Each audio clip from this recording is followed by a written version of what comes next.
तेनाली रमन का जन्म 16वीं सेंचुरी में भारत के आंध्र प्रदेश राज्य के गुंटूर जिले के गांव कर्लापाडू में हुआ था। तेनालीराम एक तेलुगु ब्राह्मण परिवार में जन्मे थे। वह पेशे से कवि थे। वह तेलुगु साहित्य के महान ज्ञानी थे। अपने वाक्चातुर्य के कारण वह काफी प्रख्यात थे और उन्हें विकट कवि के उपनाम से संबोधित किया जाता था। तेनालीराम के पिता गर्लापति रामया तेनाली गांव के रामलिंगेश्वरा स्वामी मंदिर के पुजारी हुआ करते थे। तेनालीराम जब आयु में युवा थे तभी उनके के पिता गर्लापति रामया की मृत्यु हो गई और उसके बाद उनकी माता उन्हें लेकर अपने गांव तेनाली अपने भाई के पास रहने चली गई थी।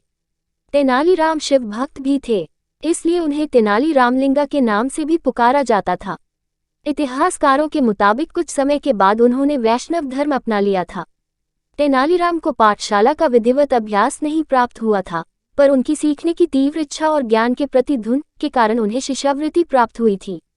परंतु उनके पूर्व शिव भक्त होने के कारण उन्हें वैष्णव अनुयायियों द्वारा एक शिष्य की तरह स्वीकारा नहीं गया था। फिर एक महान संत ने उन्हें काली की पूजा करने की सलाह दी और ऐसा कहा जाता है कि संत की बात मानकर तेनालीराम ने काली देवी की खूब तपस्या की और उसी के परिणाम स्वरूप तेनालीराम को देवी काली से उत्कृष्ट हास्य कवि बनने का वरदान मिला। तेनालीराम ने अपने आगे के जीवन में भागवत मेला मंडल के साथ जुड़ाव किया और एक दिन भागवत मेला मंडल महाराज कृष्णदेव राय के दरबार में अपना कार्यक्रम प्रदर्शित करने के लिए पहुंचा। उन्होंने अपने प्रभावशाली प्रदर्शन से राजा कृष्णदेव राय को बहुत प्रभावित कर दिया और कृष्णदेव राय तेनालीराम को अपने दरबार में 8वें स्कॉलर अष्टदिग्गज मंडल में हास्य कवि के पद पर शामिल कर लिया।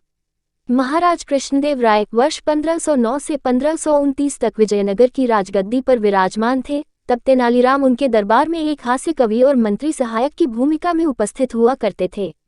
इतिहासकारों के मुताबिक तेनालीराम एक हास्य कवि होने के साथ साथ ज्ञानी और चतुर व्यक्ति थे। तेनालीराम राज्य से जुड़ी विकट परेशानियों से उभरने के लिए कई बार महाराज कृष्णदेव राय की मदद करते थे। उनकी बुद्धि चातुर्य और ज्ञान बोध से जुड़ी कई कहानियां हैं